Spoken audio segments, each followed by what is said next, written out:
Maravilhoso Deus, louvamos o teu nome, porque sabemos que o Senhor é um Deus que a gente pode contar em qualquer situação e estamos experimentando, Pai, do teu cuidado, da tua proteção, Pai querido, diante desses dias difíceis que nós estamos enfrentando, Pai querido, e procurando também entender a tua vontade e entender o nosso papel de sacerdotes no meio de um povo, Pai querido, que na sua grande maioria não tem esperança, Pai.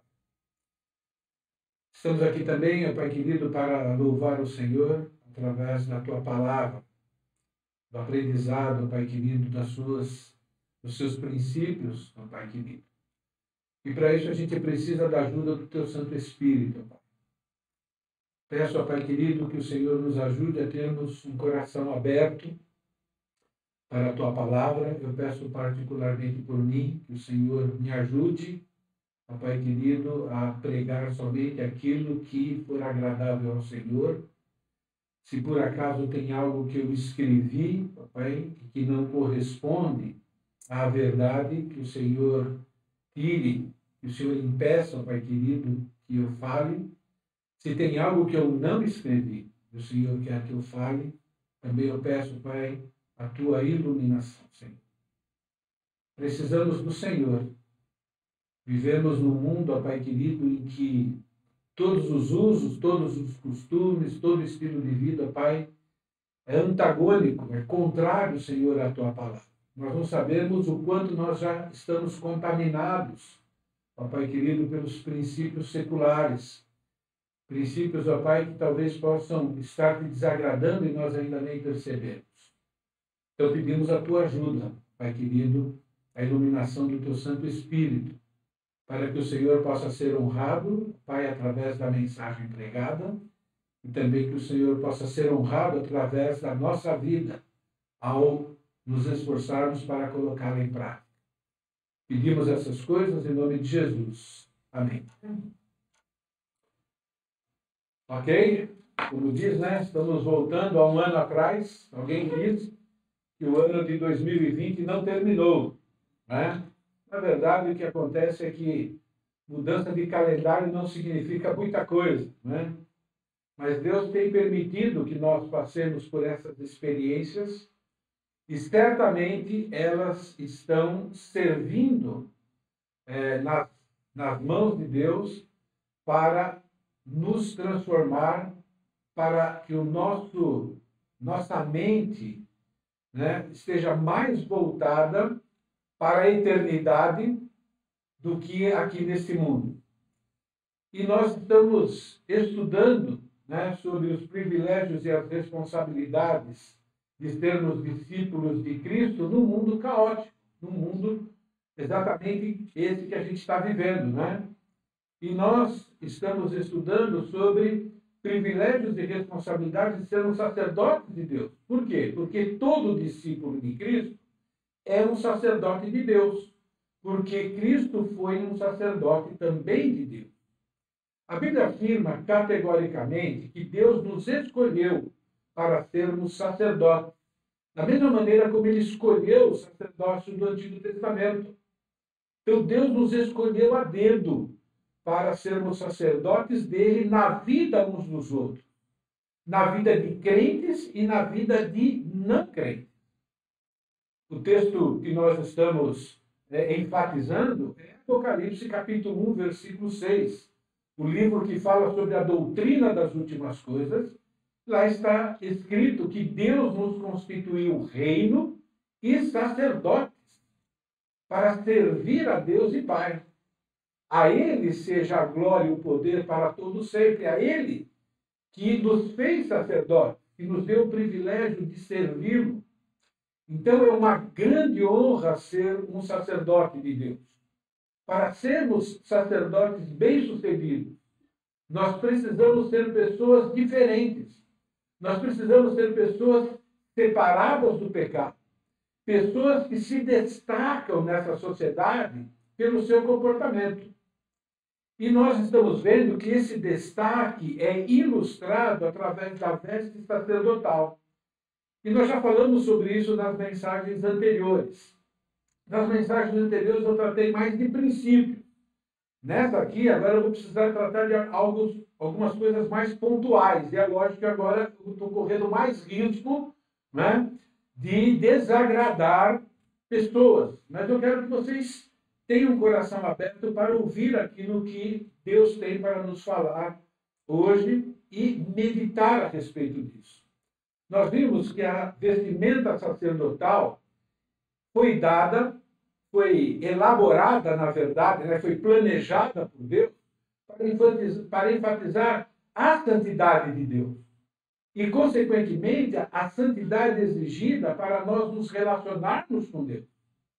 A santidade exigida dos sacerdotes de Deus, que vão ajudar as outras pessoas também a entenderem a santidade de Deus e a viverem a santidade que Deus quer que nós vivamos.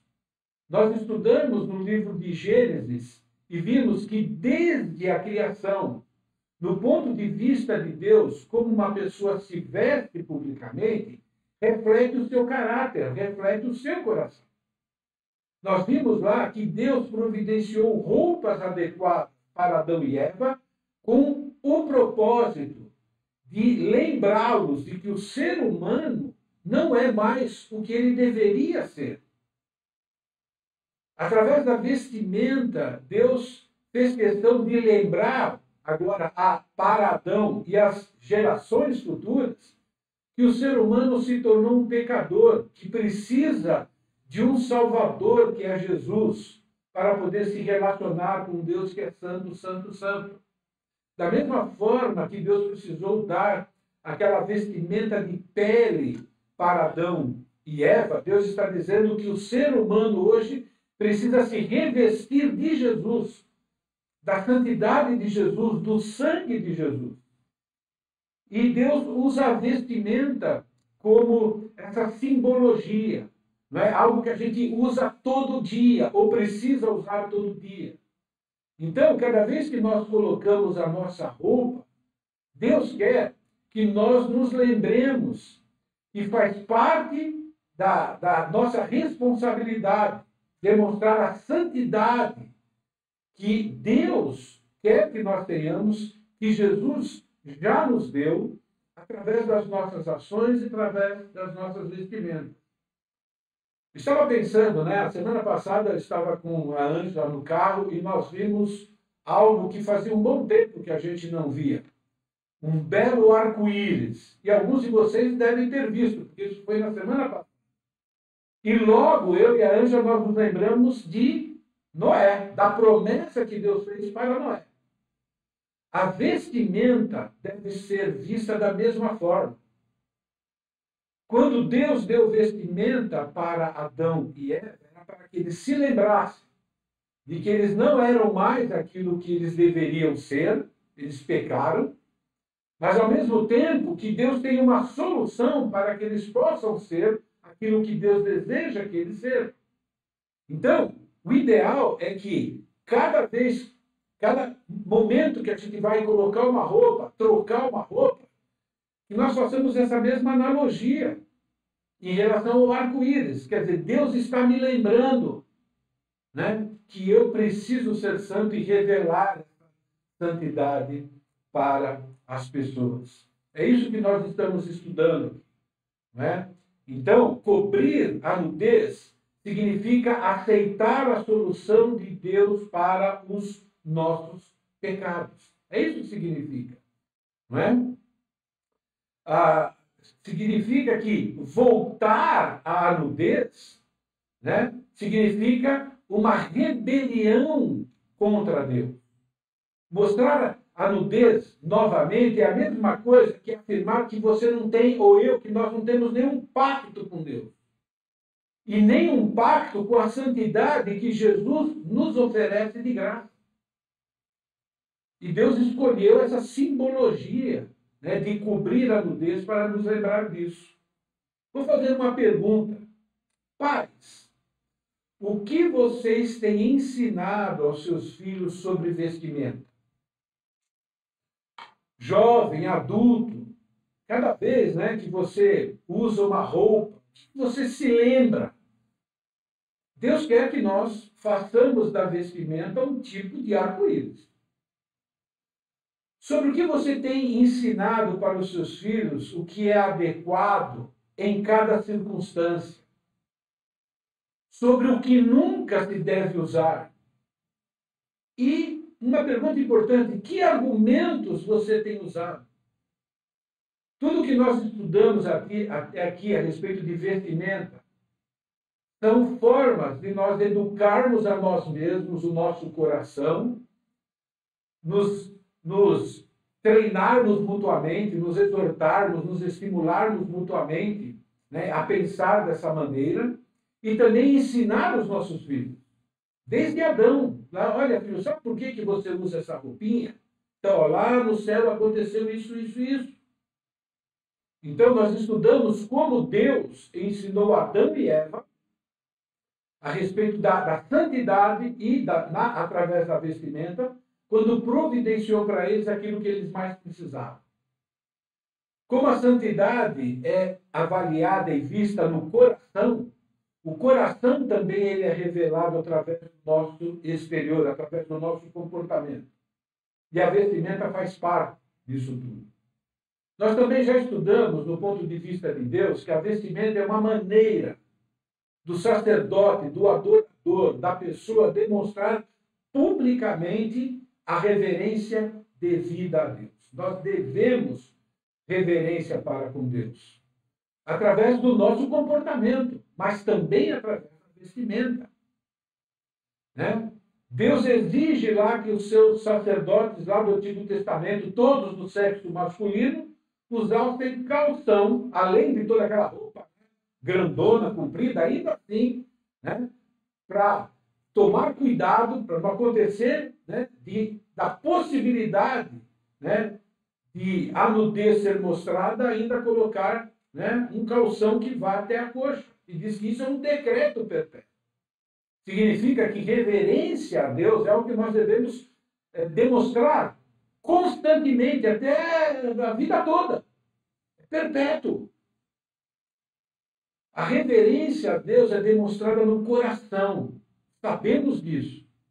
Porém, Deus também exige uma demonstração exterior, através das nossas ações, inclusive escolhendo bem a roupa que vai vestir, a roupa que vai comprar. Hoje eu desejo estudar uma ordem dada diretamente para a igreja. E vocês, mais uma vez, vocês vão ver vestimenta ilustrando comportamento e vice-versa. 1 Timóteo, capítulo 2, versículos 9 e versículos 10, diz assim: da mesma sorte que as mulheres, em traje decente, se ataviem com modéstia e bom senso, não com cabeleira frisada, ou com ouro, ou pérolas, ou vestuário dispendioso, porém com boas obras, como é próprio às mulheres que professam ser piedosas. Temos aqui uma ordem. Uma ordem para quem? Será que é uma ordem somente para as mulheres? Com certeza não, e eu vou mostrar isso mais para frente. Mas aqui nós temos ordens para que os filhos de Deus, para que os salvos, para que os sacerdotes de Deus também tenham um estilo de vida decente, modesto, de bom senso, inclusive através da vestimenta. Aqui há uma ordem em como, né, as mulheres devem se vestir. A nossa vestimenta também deve demonstrar uma vida transformada pela palavra de Deus. E lembra a pergunta que eu fiz? Será que essa instrução é somente para as mulheres? Será que as ordens lá do Antigo Testamento, né, para os sacerdotes, sexo masculino, cobrir a nudez, era só para eles? Nós já sabemos que não. Né? Mas note esse outro texto, 1 Timóteo capítulo 3, versículo 2. Uma instrução dada aos líderes da igreja, aos pastores, ao bispo. É necessário, portanto, que o bispo seja irrepreensível, esposo de uma só mulher, temperante, sóbrio, modesto, hospitaleiro, apto para ensinar. Você percebeu através das setas aí que a palavra no original para modesto é a mesma usada para a palavra decente, a roupa das mulheres? Assim como as mulheres devem ser modestas, os pastores também. Somente pastores e mulheres? É lógico que não. Hebreus, capítulo 13, 12, desculpe, versículo 28. Uma ordem aqui para todos os cristãos. Por isso, recebendo nós um reino inabalável, retenhamos a graça pela qual sirvamos a Deus de modo agradável, com reverência e santo temor. A palavra usada aqui no grego, traduzida como reverência, porque está se referindo a Deus, por isso que ele traduziu como reverência, é a mesma usada para mulheres, traduzida como decência, no que se refere à vestimenta. Então, assim como as mulheres devem se vestir com decência, a Epístola aos Hebreus exorta a todos os salvos a viverem decentemente, com reverência e santo temor no seu relacionamento com Deus.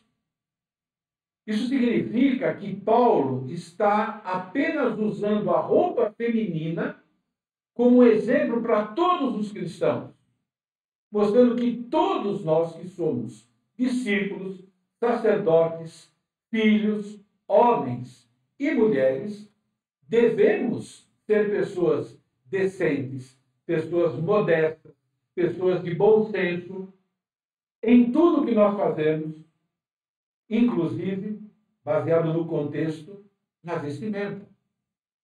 Deus está nos ensinando que enquanto estivermos nesse corpo, o que devemos ser deve ser notado através da roupa que usamos, pois a roupa que usamos reflete o que realmente somos. Da mesma forma que Deus fez com Adão e Eva. Deus agora traz para o Novo Testamento, através do apóstolo Paulo, associando a vestimenta ao tipo de pessoa que nós devemos ser. Então, na hora que nós vamos avaliar a nossa roupa, na hora que nós vamos ensinar alguma coisa para os nossos filhos, para os nossos discípulos, é muito importante que nós ajudemos os nossos discípulos, nossos filhos, a associar a vestimenta com aquilo que nós devemos ser e com aquilo que nós não somos e precisamos ser. Isso é, assim como Deus fez com Adão e Eva, Deus agora inspirou Paulo para nos lembrar que ainda não somos o que devemos ser. E cada vez que nós vamos colocar uma roupa, nós temos que lembrar: eu ainda não sou o que devo ser. Eu ainda sou um pecador sendo transformado por Jesus. E eu não quero me esquecer disso. Eu não quero me esquecer porque eu vou sair e vou enfrentar um mundo cheio de tentações. E a roupa deve ser como o arco-íris, nos lembrar dessa realidade. Isso vai nos ajudar, inclusive na nossa maneira de falar, na nossa maneira de nos comportar. Por isso nós precisamos cobrir a nossa nudez. Precisamos lutar contra qualquer tipo de tentação. E precisamos ser vencedores, que Deus prometeu que somos mais do que vencedores. Então, de novo, né, a vestimenta é um assunto bíblico, é um assunto teológico, e quando se fala de vestimenta, nós estamos indo tratar de comportamento também do cristão. Deus nos ordena a respeito de como devemos nos vestir.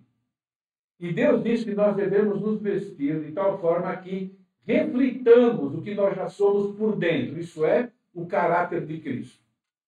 Por isso que hoje nós vamos estudar sobre algumas qualidades morais que nós devemos demonstrar como sacerdotes, através da vestimenta. Mas, de novo, não só, mas a ênfase é através da vestimenta. Para isso, é necessário que a gente saia um pouco, por hoje, daquele texto de vestimenta de Timóteo, para que a gente entenda o contexto em que Timóteo escreveu toda essa epístola, desculpe, que Paulo, escreveu toda essa epístola para Timóteo, para que Timóteo pudesse passá-la, para que Timóteo pudesse instruí-la a um grupo de pessoas. Por que nós vamos fazer isso? Porque a instrução sobre vestimenta está dentro desse contexto. É importante que nós saibamos qual é o propósito de Deus ao inspirar Paulo a escrever essa carta, uma carta pastoral. O que significa isso? É uma carta escrita para líderes, na qual ele vai treinar outros líderes e na qual ele vai dirigir igrejas. O propósito dessas instruções é declarado nesse texto, logo no início da carta. Quando eu estava de viagem, eu aqui é Paulo, rumo à Macedônia, te roguei, isso é, roguei para você, Timóteo, permanecesses ainda em Éfeso, uma região, para admoestardes a certas pessoas, a fim de que não ensinem outra doutrina, nem se ocupem com fábulas e genealogias sem fim, que antes promovem discussões do que serviço de Deus na fé. Então, Timóteo ficou aqui nessa cidade, ou nessa região, com uma missão muito difícil. Lidar com sabichões, lidar com líderes que estavam conduzindo igrejas de forma perniciosa. Diz aí, para admoestardes a certas pessoas, a fim de que não ensinem. Então, pessoas que estavam ensinando, pessoas com autoridade. Essa palavra admoestar certas pessoas é uma palavra muito dura. Ela significa comandar, ela significa ordenar. Timóteo aqui recebeu a autoridade de Paulo, uma autoridade apostólica, para comandar, para ordenar, para dizer para os líderes como e o que eles deveriam ensinar. Essa palavra significa que está sendo estipulada obrigações que são fixas e permanentes. E o Novo Testamento é isso mesmo. A Bíblia toda é isso mesmo. A Bíblia são ordens fixas e permanentes. E dentro, desse contexto que precisava ser ensinado, nós temos também a vestimenta e o comportamento cristão. O motivo é que estava havendo uma infestação de falsos mestres e falsos ensinamentos.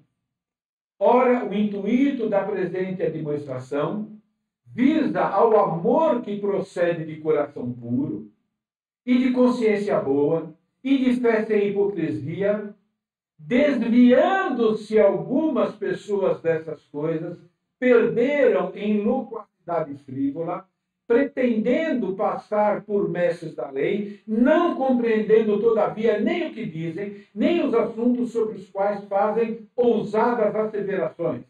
Sabemos, porém, que a lei é boa, que se alguém dela se utiliza de modo legítimo, tendo em vista que a lei não se promulga para quem é justo, mas para transgressores, rebeldes e assim por diante. E nós vamos ver aí, o mundo em que nós vivemos. Pessoas rebeldes, pecadoras, ímpias, profanas, patricidas, matricidas, homicidas, impuros, sodomitas, raptores de homens, mentirosos, perjuros, e para tudo quanto se opõe à sã doutrina, segundo o Evangelho da glória de Deus, que é bendito eternamente, na qual ele foi encarregado. Então, o que está acontecendo aqui? O que está acontecendo está nessa palavra, desviando-se. A palavra desviar aí significa errar o alvo. Está falando de uma situação de igrejas do primeiro século. Talvez 30, 40 anos depois do cristianismo ter sido estabelecido, igrejas se desviando. Imagine agora, depois de mais de 2000 anos, o perigo da igreja se desviar é algo constante. Nós precisamos estar avaliando a nossa vida e a nossa própria igreja local. Então havia uma infestação, uma infestação, lembra que eu falei na semana passada do antinomianismo? Uma infestação das pessoas que eram contra a lei, anti-lei. Veja lá, desviando-se algumas pessoas dessas coisas, perderam-se em loquacidade frívola. Se desviando de que coisas? Daquilo que é puro, daquilo que é correto, daquilo que é de fé, daquilo que é de boa consciência, daquilo que é sem hipocrisia. É muito interessante essa palavra, loquacidade frívola. É uma palavra só na língua original. É uma união de duas palavras. Eu vou falar as duas palavras para a gente entender. Tá bom? A palavra toda é a seguinte, ó, metaiologia. Agora, quando se termina em logia, a gente já está entendendo alguma coisa, né? Essa palavra metaios significa privado de força, privado de verdade, privado de algo útil, de bom resultado. E a palavra logia é uma palavra mais conhecida por nós, né? Vem do termo logos, que significa dizer, falar, exortar, aconselhar, comandar, dirigir, assim por diante. Então, a união dessas duas palavras significa que era um ensino privado de poder, privado de sucesso no que se refere a ser o que devemos ser, privado de resultado em relação à santificação, sem poder para mudar caráter, privado da verdade e, consequentemente, tudo que é mentira é um ensino que causa dano. Então, eles estavam tendo uma infestação contra a lei de Deus, contra a lei que deveria ser usada de forma correta.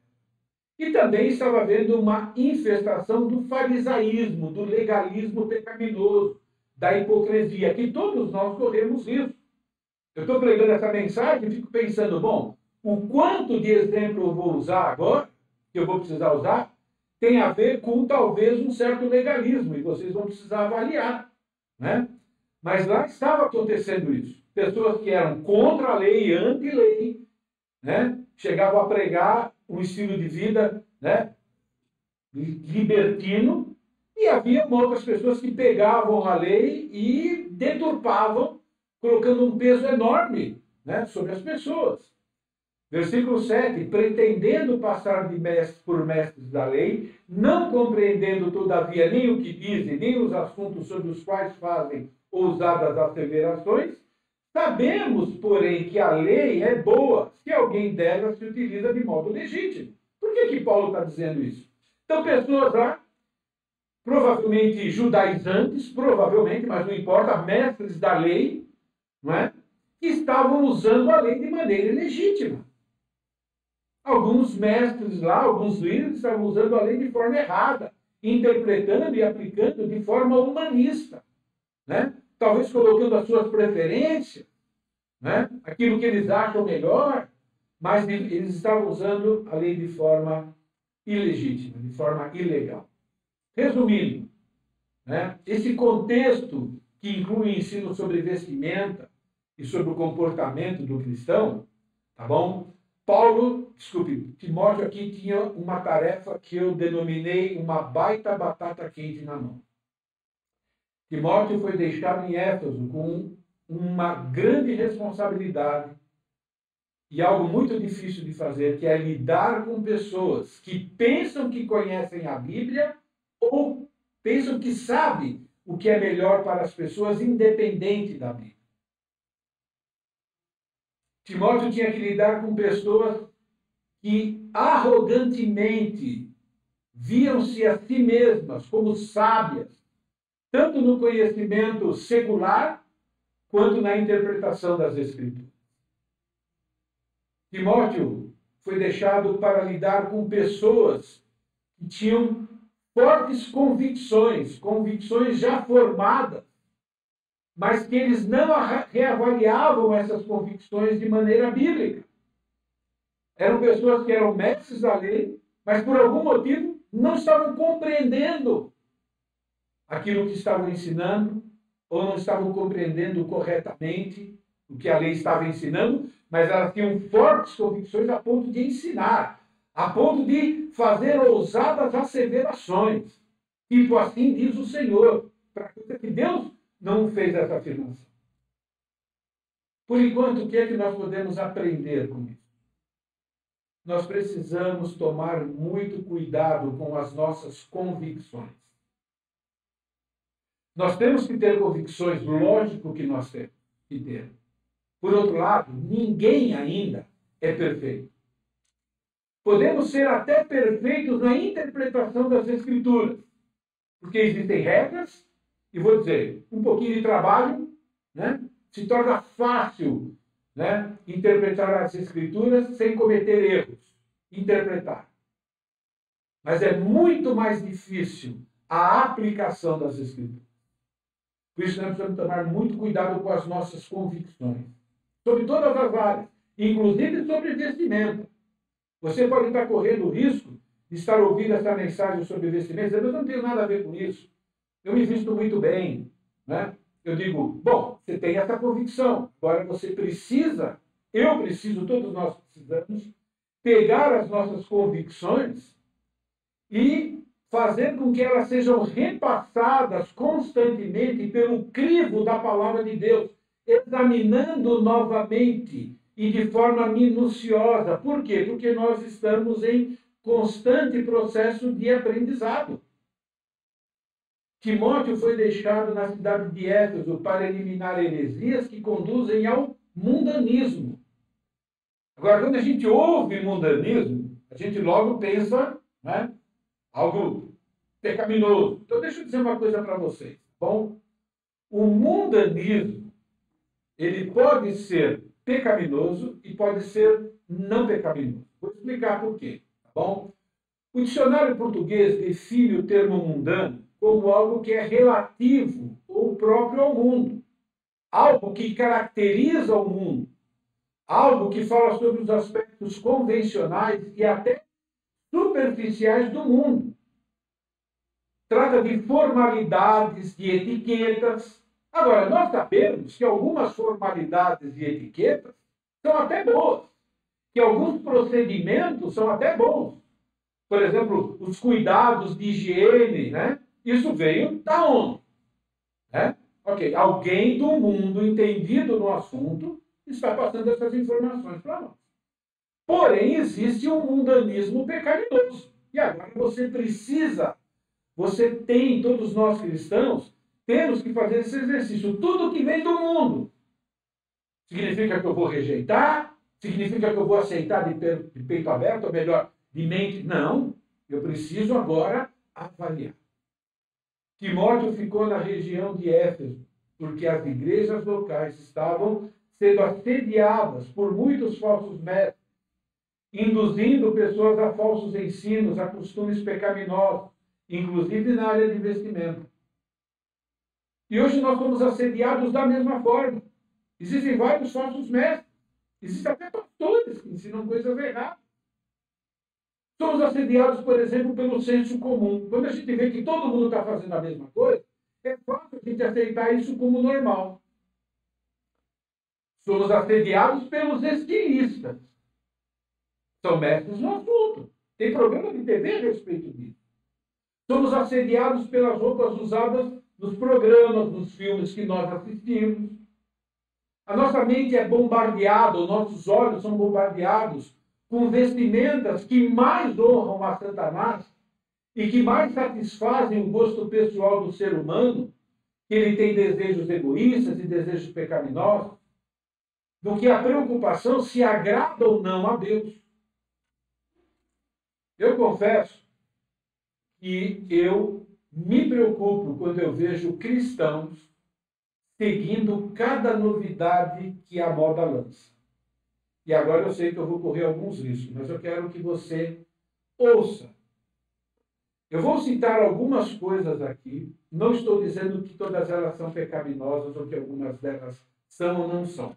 O alvo é usá-las como exemplo. O Maurício já pregou para nós sobre a questão da liberdade cristã. Ok? Mas eu quero que vocês prestem atenção. Tá bom? É interessante como eu ouço questionamentos, estou falando de cristãos, tá bom? Questionamentos e às vezes acalorados sobre um determinado ensino bíblico que causa incômodo. Então, se eu ensino alguma coisa para alguém que causa incômodo para aquela pessoa, boa ou má, não importa, o incômodo. Pode ser que você esteja falando bobagem, pode ser que eu esteja falando alguma coisa, né, bíblica realmente, mas é impressionante, né, como é natural de nós cristãos, né, às vezes, né, questionarmos acaloradamente, né, com fervor, ok? E nem sempre eu vejo esse mesmo questionamento em relação às novidades, em relação à questão de moda, em relação às coisas que são lançadas pelo mundo. Parece que é feita com mais facilidade, né? A gente não faz perguntas. Por exemplo, por que virou normal homens usarem brinco? E eu sei que o nosso meio tem. Então, lembra? Eu só fiz uma pergunta para pensar. Por que é que se tornou normal, ou quase, usar brinco? E depois, o homem se depilar. E depois, fazer sobrancelha. E mostrar o corpo. E depois, aí vocês podem. Eu vou citar um texto bíblico. Deuteronômio 22:5. A mulher não usará roupas de homem, e o homem não usará roupas de mulher, pois o Senhor seu Deus tem aversão por todo aquele que assim procede. Pergunta. Esse texto, não o exemplo que eu usei, o exemplo que eu usei é um exemplo. Cada um precisa pensar. Esse texto bíblico tem algo a ver com cultura?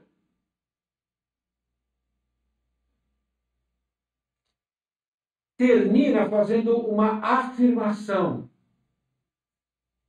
O Senhor, seu Deus, tem aversão a todo aquele que não faz distinção masculina e feminina. É isso que ele está dizendo aqui. Através do exterior, através de roupa.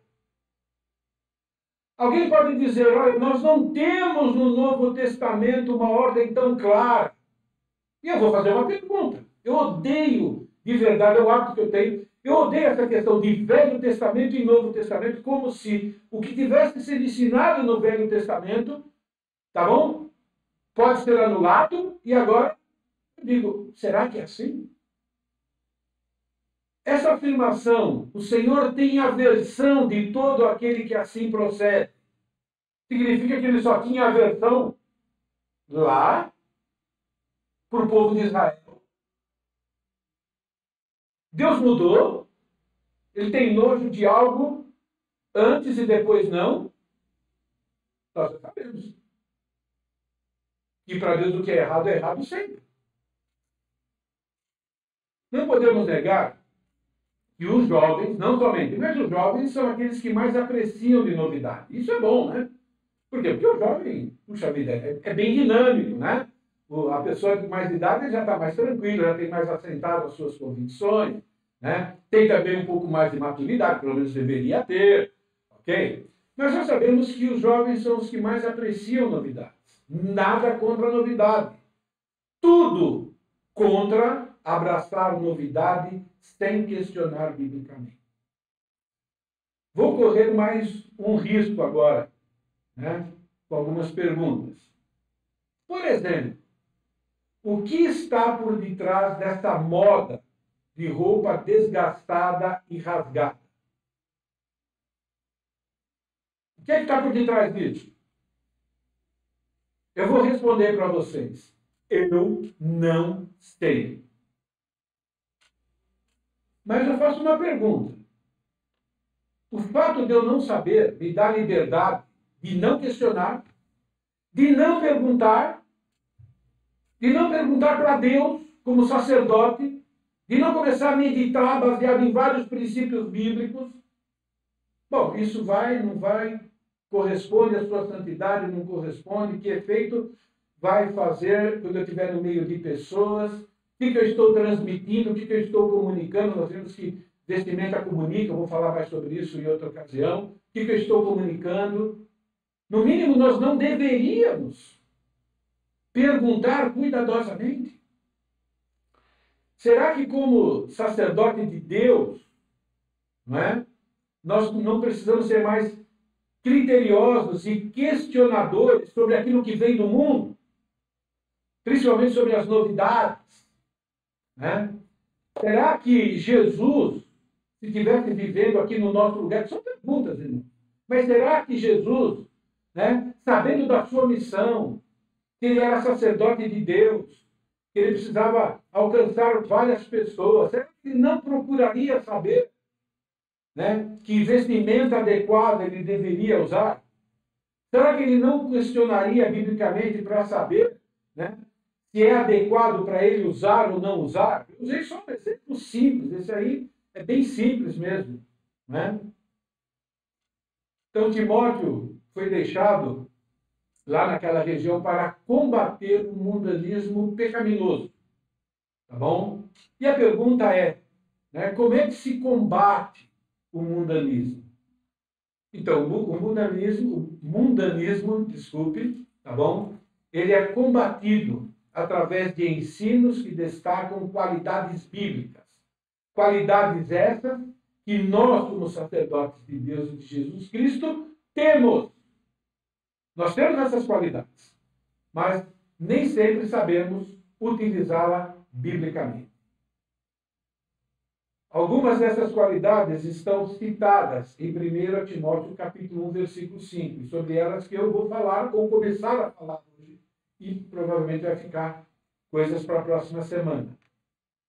O intuito da presente admoestação, isso é, por causa de tudo isso que está acontecendo, desses falsos mestres, falsos ensinos, eu preciso treinar líderes, eu preciso treinar pastores, eu preciso treinar igreja, eu preciso treinar membros, então por causa disso tudo, tá bom? Tudo isso gira em torno dessa demonstração, dessa ordem, dessa determinação que visa o amor que procede de um coração puro, de uma consciência boa e de uma fé sem hipocrisia. Aqui nós temos 4 qualidades que a gente vai aplicar para a vestimenta, mas essas 4 qualidades têm que se aplicar a tudo, né? Na verdade, tudo que a gente vai fazer, temos que fazer essa pergunta, tá bom? Procede do amor bíblico?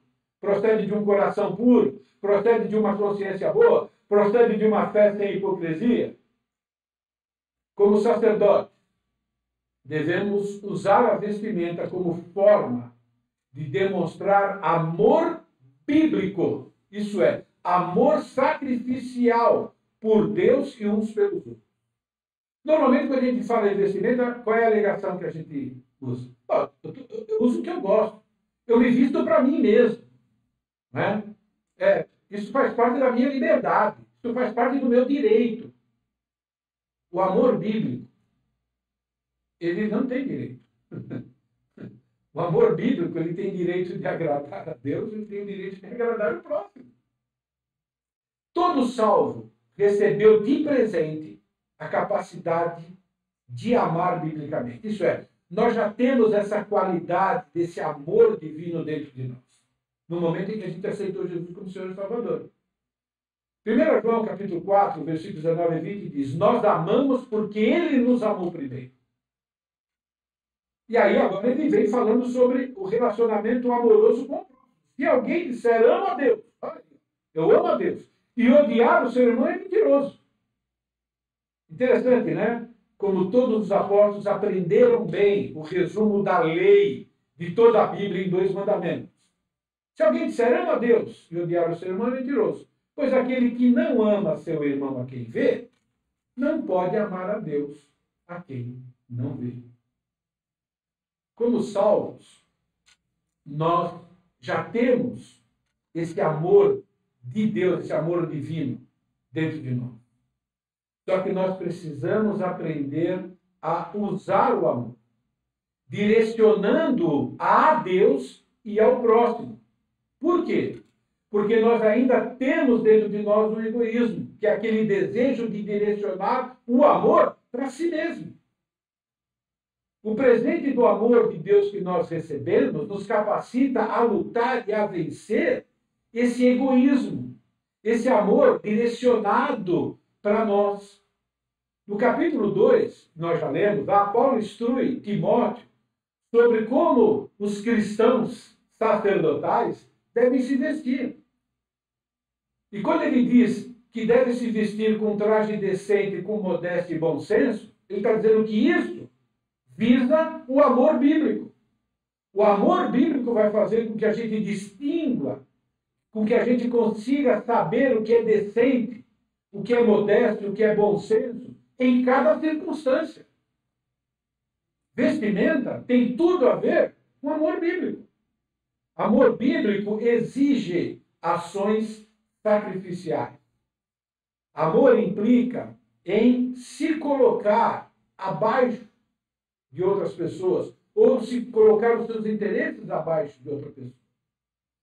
Amor implica em se colocar em risco, em sofrer algum tipo de prejuízo bíblico, não qualquer prejuízo, mas os prejuízos que a Bíblia diz que nós devemos sofrer, para dar a Deus o que é de Deus e para dar ao próximo o que ele biblicamente precisa.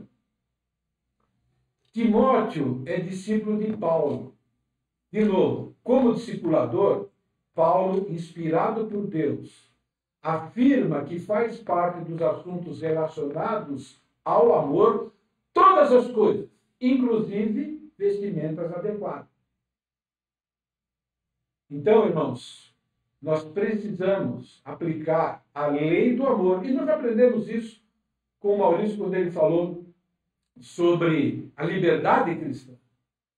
Então, esse ensino sobre vestimenta está escrito no contexto de formar líderes e igrejas, isso é, líderes e pessoas salvas por Cristo, que vão demonstrar amor genuíno por Deus e uns pelos outros, através também da vestimenta, como pessoas perdoadas por Jesus. As nossas convicções sobre vestimenta devem incluir a disposição de sacrificar seus desejos, sacrificar preferências, sacrificar uma das coisas que eu mais gosto em relação à vestimenta, que é conforto, para ajudar uns aos outros a praticar o amor bíblico. Você perguntar aqui em casa, a regra de vestimenta para mim é o conforto. Talvez o meu ídolo, no que se refere à vestimenta, que eu preciso, lidar com isso. Eu não sei qual é o seu. Mas é uma área que precisa de igual cuidado às demais áreas. Para se vestir adequadamente é preciso pensar primeiramente em como agradar a Deus e, em segundo lugar, se você está demonstrando amor bíblico pelo próximo.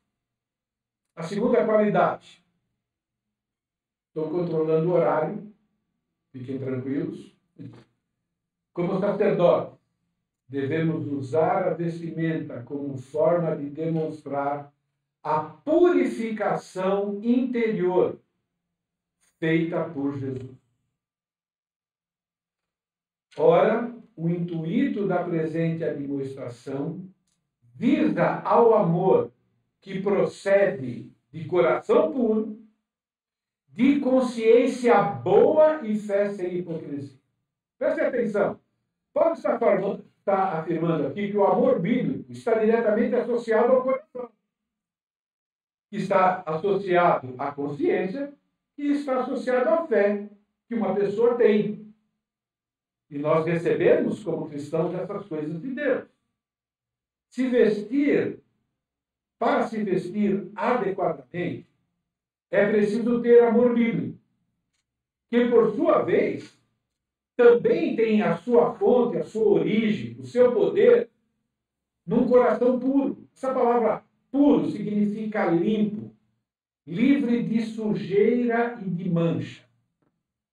Como sacerdotes de Jesus, a segunda qualidade moral que nós devemos demonstrar, através de todas as nossas escolhas, através de todas as nossas orações, é um coração limpo do pecado, livre de qualquer tipo de tentação. Um coração puro só tem a pessoa que já foi purificada pelo sangue de Jesus. Só uma pessoa que confia na morte do Senhor Jesus Cristo como pagamento pelos nossos pecados é que tem o coração purificado, isso é, que foi perdoado. Os pecados foram arrancados. O coração puro só tem as pessoas que nasceram de novo. O coração puro só tem as pessoas que se tornaram nova criatura. O coração puro só tem as pessoas que receberam nova natureza, que são habitados pelo Espírito Santo e que vivem sob o controle do Espírito Santo. Coração puro se refere à santificação. Se refere à santificação que nós já recebemos uma vez por todas através do sacrifício de Jesus. E essa santificação que nós recebemos, né, de uma vez por todas do Senhor Jesus, ninguém pode tirar essa santificação de nós, é que nos leva a lutar contra o desejo de pecar, que é chamado de santificação progressiva. Somente os salvos por Jesus se esforçam para praticar o que agrada a Deus e deixar de praticar tudo o que desagrada a Deus. Somente os salvos têm esse poder e esse desejo. Só uma pessoa com o coração perdoado por Jesus pode amar o próximo como Jesus ama, a ponto de se sacrificar para se vestir de forma agradável a Deus e visando também o bem-estar do próximo. E você pode estar pensando, mas como é que a minha vestimenta vai visar, vai proporcionar bem-estar para o próximo? Pense, o Espírito Santo vai te direcionar, a gente vai falar alguma coisa mais para frente, mas pense a respeito disso. Como sacerdotes perdoados por Jesus, as nossas convicções sobre vestimenta devem incluir a disposição de sacrificar nossos desejos, preferências, conforto para agradar a Deus e para ser uma bênção na vida de outros irmãos e até na vida de descrentes. É por isso que Paulo instruiu Timóteo a ensinar sobre vestimenta e colocou esse assunto relacionado ao coração, relacionado à nossa consciência, relacionado à nossa fé. Como sacerdotes, devemos usar a vestimenta como forma de demonstrar que está sendo guiado por uma consciência educada pela palavra de Deus. O intuito da presente demonstração visa o amor, que procede de coração puro, e de consciência boa. O amor bíblico e o coração puro também está diretamente associado à consciência boa. A palavra boa aqui, consciência saudável, uma consciência honesta, uma consciência excelente. Essa é a terceira qualidade moral que nós devemos demonstrar ao fazer as nossas escolhas, através das nossas ações.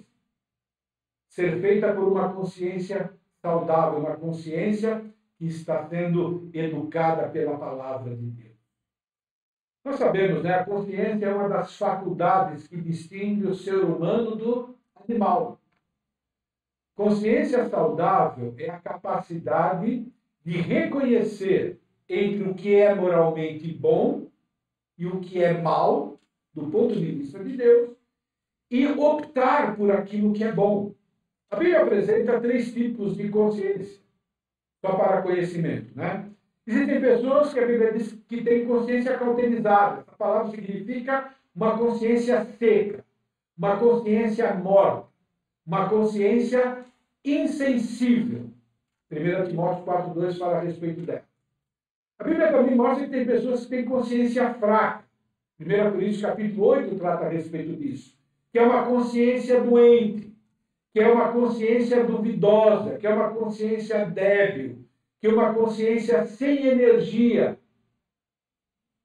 E temos a boa consciência, que é a consciência saudável, que é aquela consciência que ela é educada e convencida pela palavra de Deus. E a vestimenta é uma questão de consciência educada pela palavra de Deus.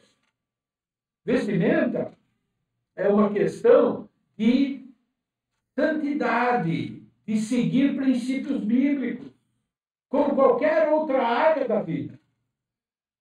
A vestimenta também faz parte daquele grupo que nós precisamos que Deus nos ensine. Deus precisa nos ensinar como é que nós devemos nos vestir, como é que se faz escolhas de roupa. Por quê? Através da nossa vestimenta, nós revelamos aquilo que nós também mais valorizamos. Os nossos ídolos podem ser revelados através da vestimenta. E Deus deseja que nós sejamos pessoas que reflitam o caráter de Cristo em todas as nossas ações, inclusive no que vestir e no que não vestir em cada circunstância. Somente uma pessoa com consciência saudável tem a capacidade de se vestir e viver motivado em agradar a Deus e o bem-estar do próximo. Sendo que uma boa consciência é aquela que está sendo constantemente ensinada pela palavra de Deus. Por isso que ela é relacionada à quarta qualidade. Como sacerdotes, devemos usar a vestimenta como forma de demonstrar que somos pessoas que têm uma lealdade inflexível a Deus e aos irmãos em Cristo. Acho que já deu para memorizar 1 Timóteo 5? Ora, o intuito da presente admoestação visa o amor que procede de coração puro, de consciência boa e de fé sem hipocrisia. O que é uma fé sem hipocrisia? Vamos definir os termos. A palavra fé, na língua original, significa convicção da verdade. Convicção absoluta em relação ao que é verdade e, consequentemente, o que é mentira. Uma confiança na verdade que gera lealdade, gera fidelidade a essa verdade. Jesus se apresentou como sendo a verdade personalizada. Ele era a verdade em carne e osso. João 14,6 diz: respondeu-lhe Jesus, eu sou o caminho, a verdade e a vida. Ninguém veio ao Pai senão por mim. Isso significa que somente Deus e, consequentemente, a palavra de Deus são a verdade absoluta.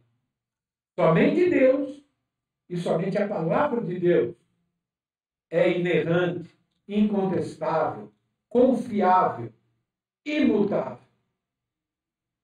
Por isso, devemos ter Deus como sendo a pessoa que nos ensina a verdade absoluta, e por isso que nós devemos a Deus a nossa total lealdade. A palavra sem hipocrisia é o outro termo usado aqui, tá bom? Na língua original significa uma confiança sem falsidade, sem dissimulação, sem fingimento, uma fé sem falsos sentimentos ou sem falsas intenções. Então, a palavra fé se refere primeiramente ao nosso relacionamento com Deus. O relacionamento com Deus ele é sempre medido pelo nosso relacionamento com as instruções de Deus. Isso é, a nossa lealdade, a nossa fidelidade em obedecer a tudo que Deus ensina é que vai revelar que tipo de fé nós temos. Fé sempre tem como base, como alicerce, as instruções. Então, lealdade a Deus, que é lealdade à palavra de Deus, vai produzir pessoas leais a todos os demais relacionamentos. Se eu sou leal a Deus, eu vou ser leal às minhas amizades. Eu vou ser leal no meu relacionamento conjugal. Eu vou ser leal como um profissional. Eu vou ser leal em todos os relacionamentos. E tudo que envolve a nossa vida, todas as coisas, tudo, sempre vai envolver pessoas, sempre vai envolver relacionamento.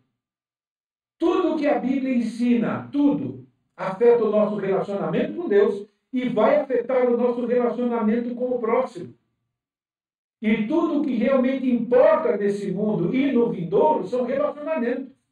Desse mundo só vai morar com Deus pessoas. Só relacionamento. O resto vai ser queimado aqui. Por isso, fé pode ser observada através das nossas intenções e através das nossas motivações.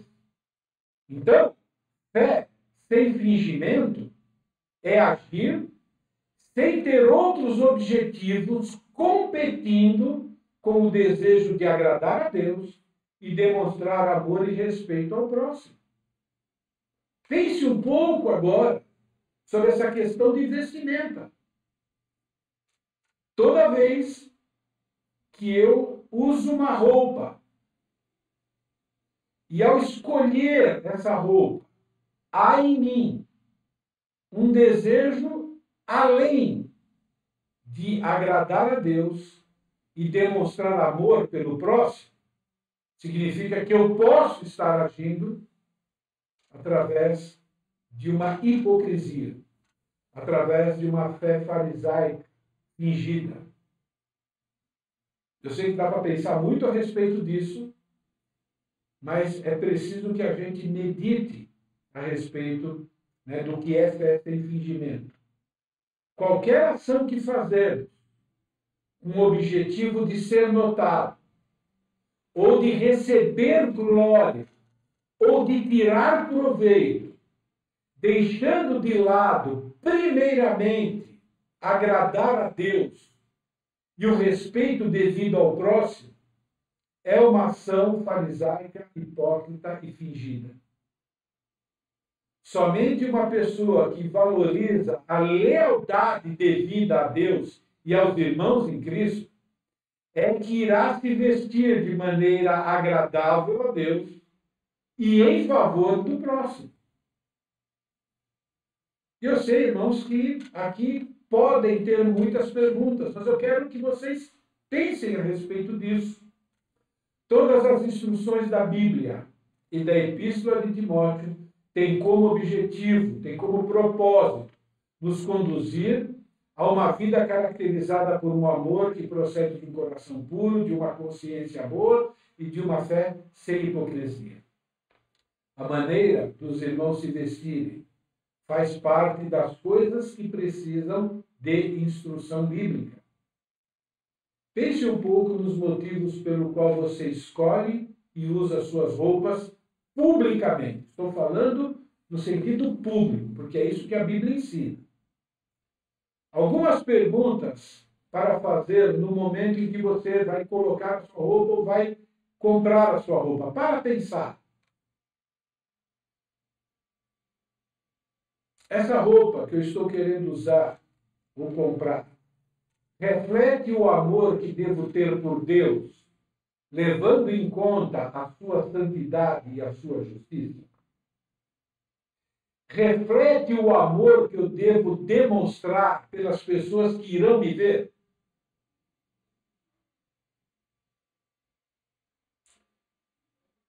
Essa roupa que eu estou querendo usar, ou que eu estou querendo comprar, serve como fonte de inspiração para outras pessoas que desejam ser imitadoras de Jesus? Ou serve como fonte de tentação para algo que afasta a pessoa de Jesus? Uma outra pergunta: irá fazer com que as pessoas ao meu redor se sintam bem? Ou irá fazer com que alguém se sinta humilhado ou diminuído? Eu sei que há outras perguntas muito melhores do que essa que o Espírito Santo pode ajudar você a fazer para si mesmo. Como sacerdote de Deus, cada um de nós foi escolhido para ter o privilégio e a responsabilidade de demonstrar amor, santidade e a justiça de Deus, amando o próximo, cristão e não cristão, através de nossas ações e, inclusive, através do nosso modo de vida.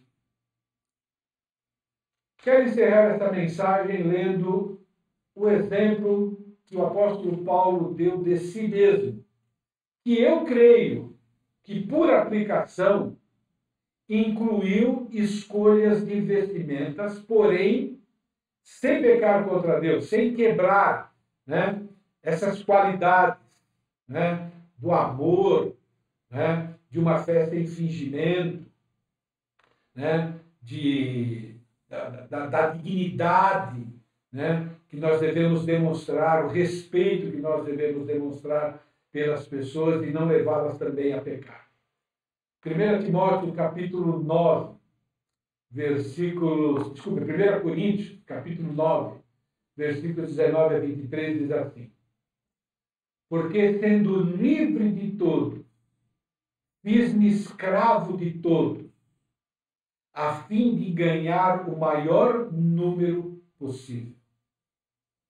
O sacerdote de Deus está aqui nesse mundo para isso, para ganhar o maior número de pessoas possível.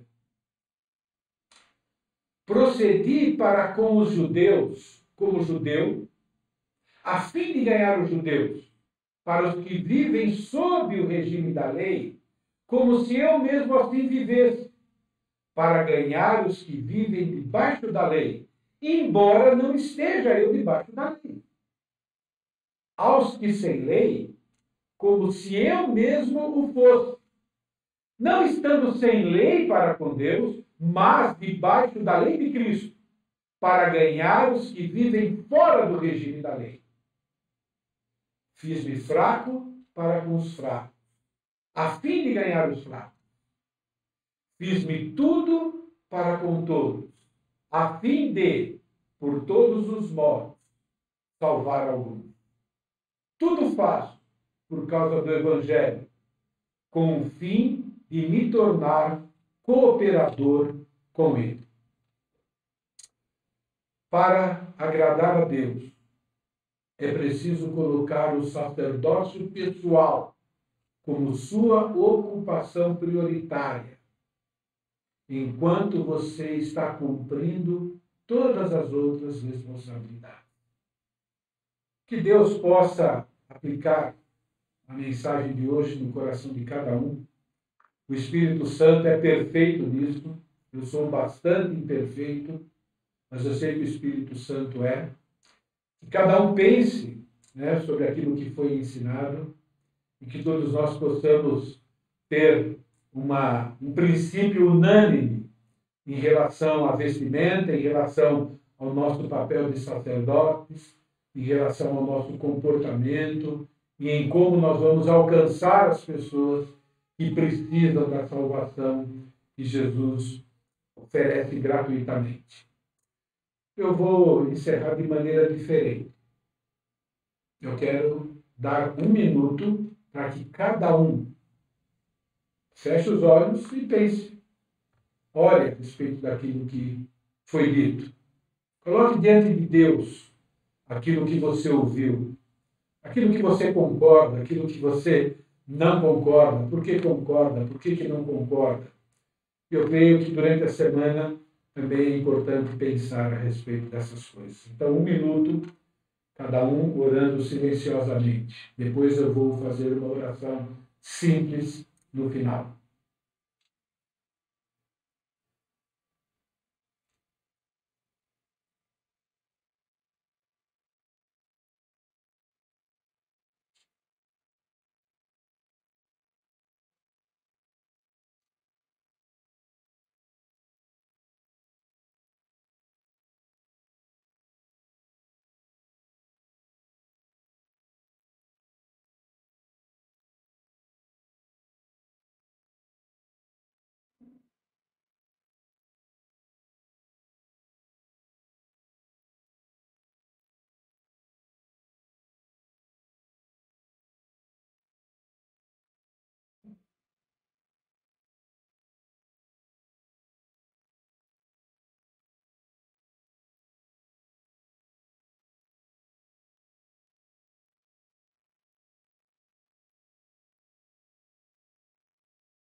Querido Deus, queremos agradecer ao Senhor, porque sabemos que o Senhor nos ama e nos ama de maneira perfeita, Pai.